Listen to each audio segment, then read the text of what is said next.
2,000 years ago, Jesus asked his disciples, kind of core 12 followers, a really important question. He said, "Who do people say that I am?" And maybe in your mind, you think that everybody back then had a really good idea of who Jesus was. But when we read about this exchange in Matthew 16, you find out the opposite was true. Because his disciples say, well, look, some people say you're John the Baptist, some say Elijah, some say Jeremiah, some say another prophet. In other words, there was a lot of confusion about who Jesus was. And that confusion exists still today. People have all kinds of different views about Jesus. Some people believe in Republican Jesus, or Democrat Jesus, or therapy Jesus, or open-minded Jesus. At Notre Dame, they even have touchdown Jesus. So everybody's kind of got their own opinion about who Jesus is.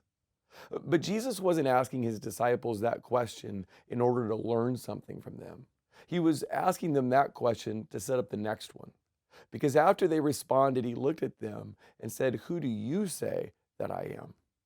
And I think that's a question Jesus is still asking every single one of us today, every single person. Who do you say that I am? And that might be the most important question we're ever asked and the most important answer that we could ever give. A lot of people in history, famous people, intelligent people, accomplished people, have had an opinion about Jesus. A lot of people who don't even follow Jesus kept him in high regard. Albert Einstein spoke glowingly of Jesus. Napoleon talked about the kingdom that Jesus built on love. In our own day, Kanye West is singing about Jesus is king. So Jesus is still on the minds of people, and there are still different opinions about who he is. But one thing you cannot deny about Jesus is that he is a compelling figure. There's something about him that draws people to him. So a couple years ago, I just got out a journal and started writing down, what do I find so compelling about Jesus? But that quickly turned into, what do I love about Jesus? And I just started writing down reasons I love Jesus. And so here are some reasons that I love Jesus, and I hope you do too. And these will be our devotionals over the next several days. So I just started my list with this one. I love Jesus because he first loved me. See, that's what 1 John 4:19 tells us, that we love God because he first loved us. I remember being a freshman in college. I was 19 years old. I hadn't really come from a Christian home. We hadn't really gone to church much, that kind of thing. I was living for all the things that probably freshman guys in fraternities were living for. I had pursued all the same dreams and had the same ambitions that most people did. But when I looked at the guys in the fraternity that lived around me, I saw an emptiness in their life. And I knew that their present was going to be my future. In other words, when I got to be their age, when I got to be a junior or senior in college, my life was going to be as empty as it appeared to me theirs was.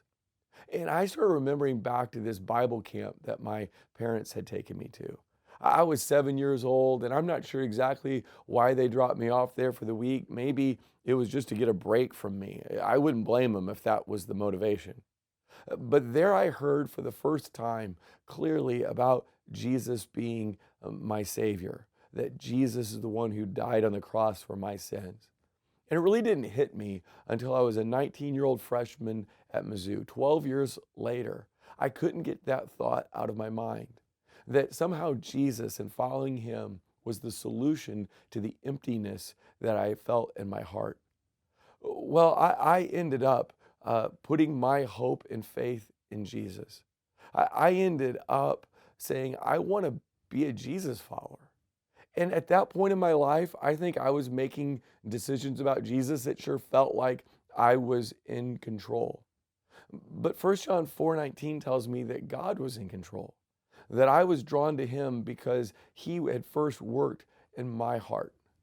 See, all of us have different paths to Jesus. Maybe you grew up in a strong Christian family and can never remember a time that you didn't love Jesus.